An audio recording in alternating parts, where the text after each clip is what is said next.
करीत मधु ब्राह्मण बाळासह आणावा। त्या ठिकाणी मग म्हणले गंधर्वाला पाठवा आणि त्या ठिकाणी कौतिके त्या ठिकाणी अशा पद्धतीचा कौतिके ब्राह्मण त्यांनाही घेऊन या, त्यांच्या पत्नीला घेऊन या आणि बाळाला घेऊन या, अशा पद्धतीनं त्या ठिकाणी निरोप पाठविला म्हणतात। मग चित्रासेना सांगोनी वृत्तांत पत्र लिहिले मधुविप्राते सुलोचन गंधर्वाचे उपनी हस्ते कनकगिरीशी पाठविला। त्या ठिकाणी काय केलं की मधुविप्र नावाचा जो विप्र होता त्याला त्या ठिकाणी काय केलं, सुलोचन गंधर्वाच्या हस्ते त्या ठिकाणी काय केलं की कनकगिरीला त्या ठिकाणी पाठवून त्याला सुद्धा बोलवून घेण्याचं सांगितलं म्हणतात। गंधर्व जावनी कनकगिरीसी भेटोनी पोतिंगे मधु विप्रासी मग आनंद वृत्तांतासी निवेदिले सकळ तेथे। त्या ठिकाणी गंधर्व कनकगिरीला गेला आणि त्या मधु विप्राला भेटला आणि विप्रून त्या ठिकाणी सर्व काही ऐकलं, आनंद उत्सवाच्या संबंधात सांगितलं आणि त्या ठिकाणी त्यांना सुद्धा त्या ठिकाणी घेऊन आला म्हणतात। मग पत्र देवनी त्या हाती वाचून पाहे विप्रमूर्ती पाचारण ही मजपूरक शक्ती ध्याना लागी संचरली। त्या ठिकाणी त्या विप्राला काय केलं की पत्र हातात दिलं आणि दिल्यानंतर वाचलं त्यांनी आणि वाचल्यानंतर त्या ठिकाणी आपल्याला त्या ठिकाणी बोलवलं आहे, प्राचारण केलं आहे, अशा पद्धतीने त्यांना कळालं म्हणतात। मग बाळासह परिवार येता झाला मधुविप्र मुक्काम माहीवर साधोनिया पोहोचला। त्या ठिकाणी मधुविप्र काय झाला की मग ते पत्र वाचलं आणि वाचल्यानंतर आपल्या लेकरासहित पत्नीसहित त्या ठिकाणी त्या येण्यासाठी निघाला म्हणतात। सप्तवर्षी गैनीनाथा आनोनी नोटीला पदावरुता मच्छिंद्र अंकी घेऊन त्याती प्रेमे चुंबन घेतसे। अशा पद्धतीने त्या मधुविप्रानं आपल्या पत्नीला आणि गैनीनाथाला, गैनीनाथ होते 7 वर्षाचे, त्यांना सुद्धा घेऊन त्या ठिकाणी आले आणि आल्यानंतर मच्छिंद्रनाथाने घेतलं आणि त्या ठिकाणी माया करू लागली आणि त्या ठिकाणी चुंबन घेऊ लागले म्हणतात।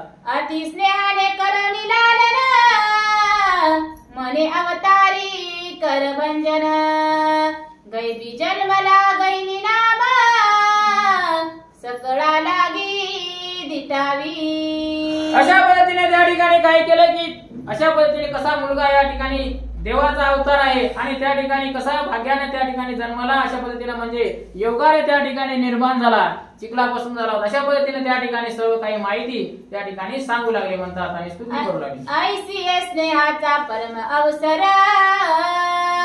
पाहुनी बोलता झाला शंकर की आम्हाला गी पुढे अवतार घेणे आहे मच्छिंद्रा। अशा पद्धतीने आनंद अवतार त्या ठिकाणी आनंद उत्सव त्या ठिकाणी पाहिला आणि पाहिल्यानंतर महादेवजी काय म्हणू लागले, त्या ठिकाणी आम्हाला पुढे चलून काय करायचंय की अवतार घ्यायचा आहे आणि त्या ठिकाणी तो अवतार घेण्यासाठी मग काय म्हणू लागले बघा, तरी त्याती विद्याभ्यासून सकळ अधिकारी करावा पूर्ण मी अनुग्रह याचा घेईन पुढले ते अवतारी। मी निवर्तीनाथाचा अवतार पुढच्या वेळेस घेणार आहे आणि घेतल्यानंतर त्या ठिकाणी गैनीनाथाला काय करा, जराशी माहिती द्या, त्याला अभ्यास करून द्या, त्याला अभ्यास पूर्ण त्या ठिकाणी ज्ञान द्या आणि त्या ठिकाणी ज्ञान दिल्यानंतर मला काय होईल की पुढे याचा अनुग्रह घ्यायचा आहे, अशा पद्धतीने त्या ठिकाणी शंकरजी बोलू लागले म्हणतात। ऐसे सांगता शिव त्यास मग बोलावणी गोरक्षास प्रत्यक्ष अनुग्रह गैनीनाथास गोरक्षानी देवविला। त्या ठिकाणी असं शंकर महादेव त्या ठिकाणी बोलल्यानंतर गोरक्षनाथाला बोलवलं मच्छिंद्रनाथाने, गोरक्षनाथ त्या ठिकाणी आले आणि गोरक्षनाथाने काय केलं की त्या गैनीनाथाच्या डोक्यावर हात ठेवून त्या ठिकाणी त्याला जे ज्ञान द्यायचं होतं ते ज्ञान त्याच्यामध्ये टाकलं, अशा पद्धतीने झालं म्हणतात। सर्व देवाची साक्षी सहित माऊली ठेविला वरद हस्त ब्रह्मपरायण गैनीनाथ झाला सत्य परियेसा। सर्व देवाला देखतात डोक्यावर हस्त ठेवला, हस्त ठेवल्यामुळे काय झालं की ब्रह्मज्ञान त्या ठिकाणी सर्व प्रकारचं त्या ठिकाणी गैनीनाथाला झालं आणि अशा पद्धतीने त्या ठिकाणी ज्ञानदान आणि अभ्यास पूर्ण केला, असं झालं म्हणतात। अनुग्रह उसा मंडळी संगमा एक मास उभवला आनंद द्रुम मग कुबेरा पाचारुनी नेम सांगता झाला गोरक्ष। अशा पद्धतीने त्या ठिकाणी काय झालं, 1 महिन्यापर्यंत त्या ठिकाणी आनंद उत्सव साजरा झाला आणि साजरा झाल्यानंतर काय झालं की त्या ठिकाणी कुबेराला गोरक्षनाथाने बोलवलं आणि बोलवल्यानंतर काय म्हणाले, म्हणे हा कनकगिरी जा घेऊन आम्हा देया पारभूषण सकळ मंडळी गौरवून पाठवणी स्वस्थाना.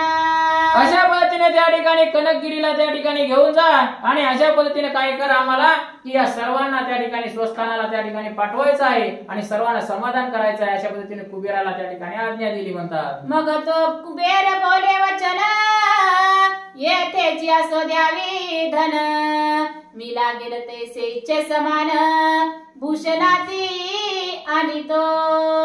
कुबेराजी म्हणू लागले की त्या ठिकाणी एवढं नेऊन काय करू, त्या ठिकाणी मला लागलं तसं मी लागलं तेव्हा भूषणासाठी लागलं तेवढं नेतो आणि इथंच राहू द्या. अशा पद्धतीने कुबेरजी गोरक्षनाथाला बोलू लागले. मग अपार दिंडे वस्त्रे आणून महत्वासार के दिले वाटून द्रव्यादी देऊनी याचक जन तोषविली सकळ. अपार प्रकारचे वस्त्र जमा आणले होते आणि आणल्यानंतर त्या ठिकाणी जसा माणूस असेल तशा पद्धतीने त्याच्या ज्ञानानुसार त्याच्या महत्वानुसार तशा पद्धतीने त्यांना प्रत्येकांना वस्त्रदान केलं, त्या ठिकाणी द्रव्यदान केलं. अशा पद्धतीने त्यांचा समाचार घेतला म्हणतात. सकळ तोषले पावनी मान पावती आपुले स्वस्थान परिमचिंद्र तेथे राहून अभ्यासिती गहिनी ते. त्या ठिकाणी सर्व तोसले, त्या ठिकाणी मनामध्ये समाधानी झाले आणि समाधानी झाल्यानंतर सर्वजण त्या ठिकाणी म्हणजे सर्वांना बरं वाटलं आणि अशा पद्धतीने सर्वजण त्या ठिकाणाहून स्वस्थानाला निघून गेले आणि त्या ठिकाणी मच्छिंद्रनाथ गहिनीनाथाला त्या ठिकाणी ज्ञानदान करू लागले म्हणतात. उपरी गंधर्व मच्छिंद्र पिता तो आपुले स्वस्थाना जाता त्या सवे देवनी मीननाथा सिंहलद्वीपी पाठविला. उपरिचर वसू जे होते त्या ठिकाणी ते काय करू लागले की आपल्या सिंहद्वीपाला निघाले होते आणि निघाल्यानंतर त्या ठिकाणी सांगितलं की या मीननाथाला या ठिकाणी घ्या आणि त्या ठिकाणी तिकडे नेऊन सोडा गळे. अशा पद्धतीने त्या ठिकाणी मच्छिंद्रनाथ बोलू लागले.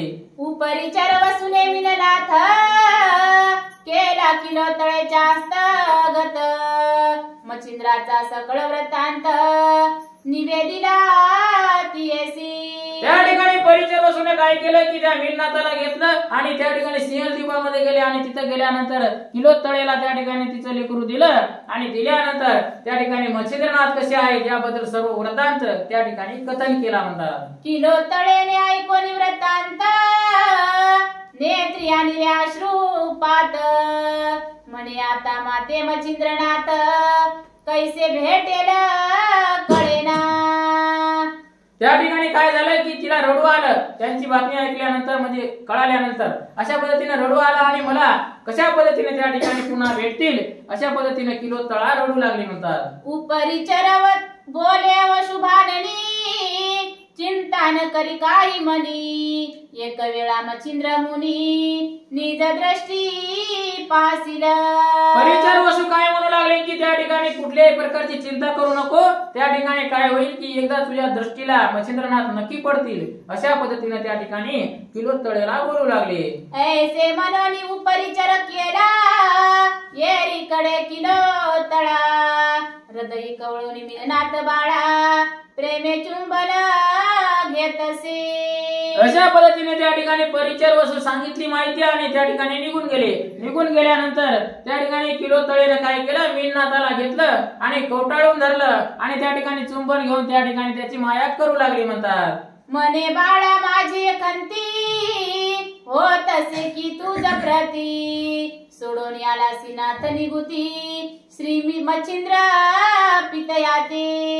मला फक्त एकच त्या मनामध्ये गोष्ट सर्व आली. अशा पद्धतीने ती बोलू लागली की त्या ठिकाणी तू मच्छिंद्रासारखा त्या ठिकाणी नाथ सोडून आलास. अशा पद्धतीने त्या ठिकाणी मीननाथाला ती बोलू लागली म्हणतात. ऐसे बोलोनी मीननाथाती वारंवार चुंबन घेत येरीकडे गर्भाद्रिते गयनी विद्या अभ्यासी. असं म्हणून त्या ठिकाणी चुंबन घेऊ लागली, माया करू लागली आणि करते वेळेस त्या ठिकाणी इकडं त्या ठिकाणी पर्वतावर त्या ठिकाणी काय झालं की गहिनीनाथाचे त्या ठिकाणी अभ्यास मच्छिंद्रनाथ घेऊ लागले म्हणतात. तये वेळेस कोण कोण तिथे राहिले होते ऐकनाथ विचार करून उमाकांत गर्भाद्रिते राहिले. त्या ठिकाणी तिथं कोण कोण राहिलं होतं? मच्छिंद्रनाथ होते, गोरक्षनाथ होते, त्या ठिकाणी गहिनीनाथ होते आणि त्या ठिकाणी भगवान शंकर तिथं स्वतः त्या ठिकाणी अभ्यासासाठी उपस्थित होते म्हणतात. अदृश्य अस्त्र नगी प्रेरणा स्वस्थाना गेला कुबेर निघोन तेने नगतो कनकवर्ण झाकाळोनी पै गेला. त्या ठिकाणी कुबेर अदृश्य अस्त्र त्या ठिकाणी योजलं आणि त्या ठिकाणाहून स्वतः आपल्या स्थानाला निघून गेला आणि जाते वेळेस त्या ठिकाणी ते जे पर्वत आहे ते पर्वत त्या ठिकाणी झाकाळून त्या ठिकाणी अशा पद्धतीने त्या ठिकाणी ठेवला आणि तो निघून गेला म्हणतात. परिगर्भाद्री पर्वतात वस्तीस राहिला उमाकांत तो अद्यापी आहे स्वस्थानात म्हातार देवा म्हणती त्या. गर्भाद्री पर्वतात शंकर त्या ठिकाणी राहिले. त्या राहिल्यानंतर त्या ठिकाणी म्हातार देव नावाच्या नावाने ते आता सुद्धा त्या ठिकाणी आहेत अशी स्थिती आहे म्हणतात. तयाची या पश्चिम दिशेसी कानिफा राहिला शिष्य कटकेसी वस्ती करुणी नाम या ग्रामासी मडी ऐसे ठेविले.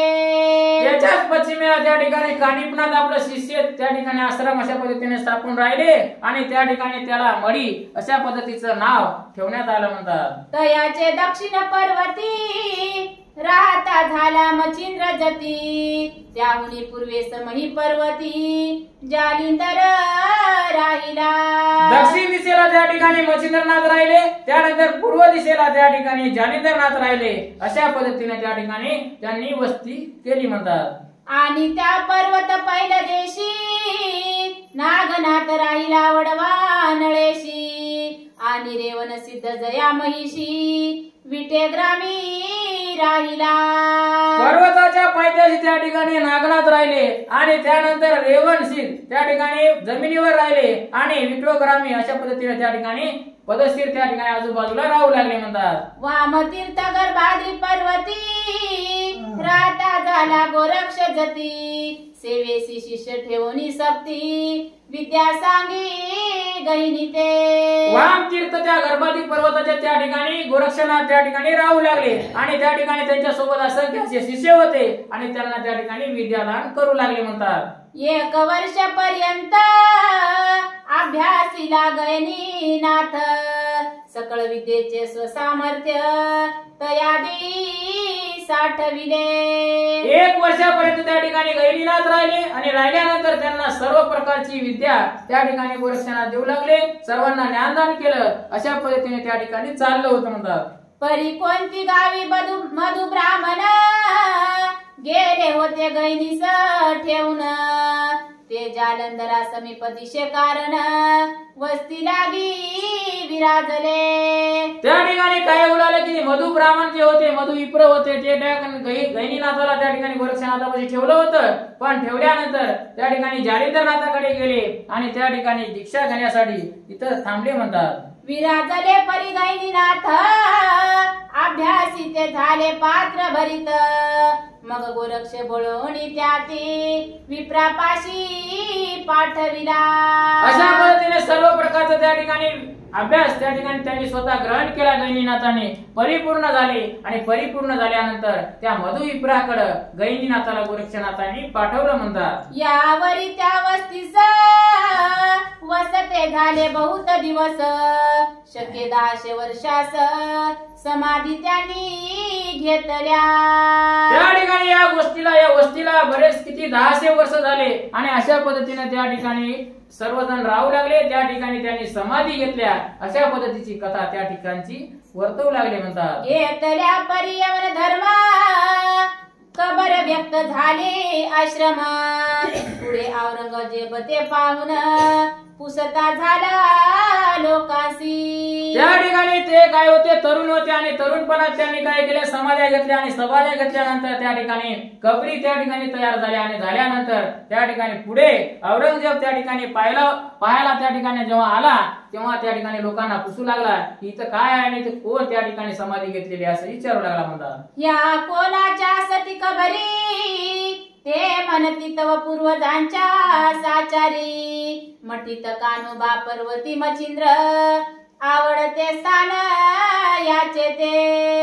त्या ठिकाणी कोणाच्या कबरी आहेत असं त्या ठिकाणी औरंगजेबाने विचारल्यानंतर काय केलं की त्या ठिकाणी लोक सांगू लागले की या ठिकाणी काय होतं, पूर्वजांच्या समाधी आहेत, पूर्वजांच्या कबरी आहेत. आणि या ठिकाणावर अजून काय आहे की कान्होबा बा पर्वती त्या ठिकाणी अशा पद्धतीने मच्छिंद्रनाथ त्या ठिकाणी सुद्धा आहेत. त्या ठिकाणी त्यांची समाधी अशा पद्धतीने त्या ठिकाणी कबरी सध्या बोलू लागली म्हणतात. त्या होली पूर्वेस जालिंदर विराजली त्याची कबर, त्याहुनी खालतावली थोर गयनी नाथ नांदतसे. पूर्वेस जालिंदरनाथाची आहे, खालच्या बाजूला त्या ठिकाणी गैरीनाथाची आहे. अशा पद्धतीने त्या ठिकाणी लोक ओळख करून देऊ लागले.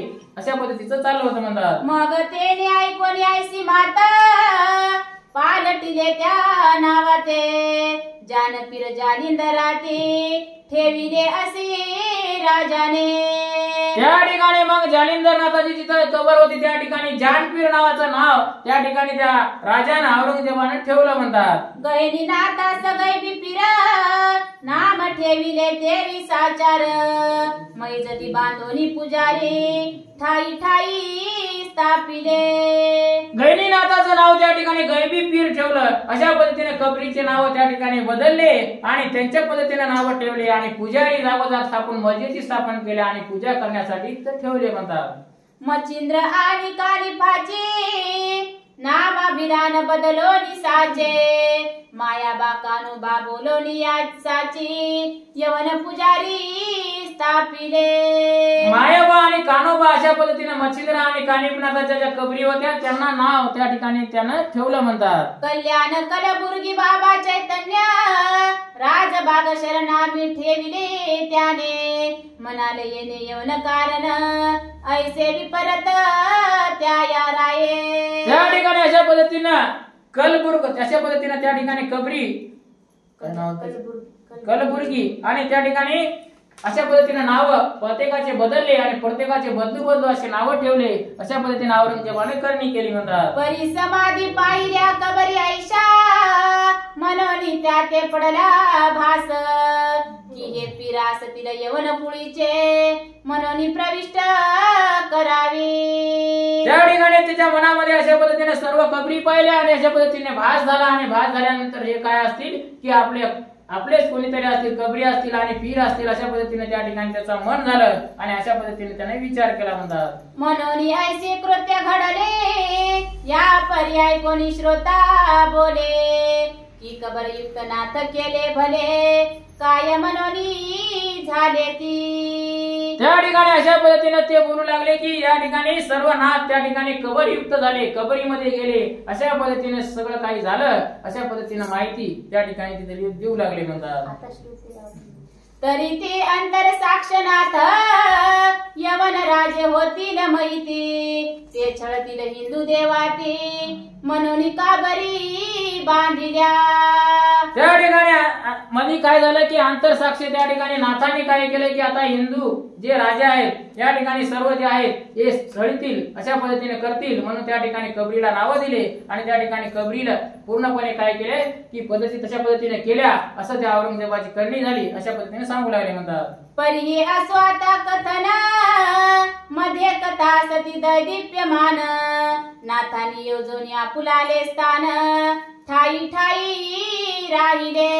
अशा पद्धतीने त्या ठिकाणी कथा होत्या. अशा पद्धतीने त्या ठिकाणी स्थानावर जागोजाग त्या ठिकाणी कबरी बांधून त्या ठिकाणी ते राहिले होते आणि त्यानंतर अशा पद्धतीच्या दैदिप्यमान कथा या ठिकाणी इथं आहेत. अशा पद्धतीने त्या ठिकाणी सांगत होते म्हणतात. गोरक्ष सटव्या ठेवणी रक्षण निगता झाला तीर्थ कारण, त्या सटव्या तेथे अद्याप राहून रक्षिता ती स्थानासी. गोरक्षनाथाने काय केलं त्या ठिकाणी सर्वांच्या त्या कबरीच्या राखण्यासाठी काय केलं की सटव्या ठेवल्या आणि सटव्या ठेवून त्यांना रक्षणाची कामगिरी दिली आणि आपण त्याच्यात करून तीर्थयात्रेला निघाले म्हणतात. या पुढे गोरक्षनाथ भेटेल जाऊनी भरतरीस, ती कथा पुढे रसाळ भरित श्रोतीय श्रवणी स्वीकारा. गोरक्षनाथ या ठिकाणी पुढे काय करतील की भरतरी नावाच्या राजाला भेटतील आणि भेटल्यानंतर त्या ठिकाणी काय होईल की पुढची कथा त्या ठिकाणी काय होईल. नरहरी वंशी धुंडी कुमार कवी मानू असे संत किंकर, कथा सांगेल भक्तिसार भरतरीचे आख्यान. नरहरी वंशातला त्या ठिकाणी धुंडी कुमार असा कवी जो आहे मालू, त्या ठिकाणी तो त्यांनी काय केलेला आहे की अशा पद्धतीने तो कथा लिहित जाईल, सांगत जाईल आणि ते त्या ठिकाणी आपण चांगल्या प्रकारे ऐकायचे आहे, अशा पद्धतीने त्या ठिकाणी म्हटलेलं आहे. स्वस्ति श्री भक्ति कथा सार समंत गोरक्ष काव्य किमयागार सदा परिसोत भाविक चतुर त्रयोविशांतिमध्याय गोडहा. अध्याय 23 ओव्या 188. श्री कृष्ण पर्णमस्तु शुभम भवतु श्रीरस्तु. नवनाथ महाराज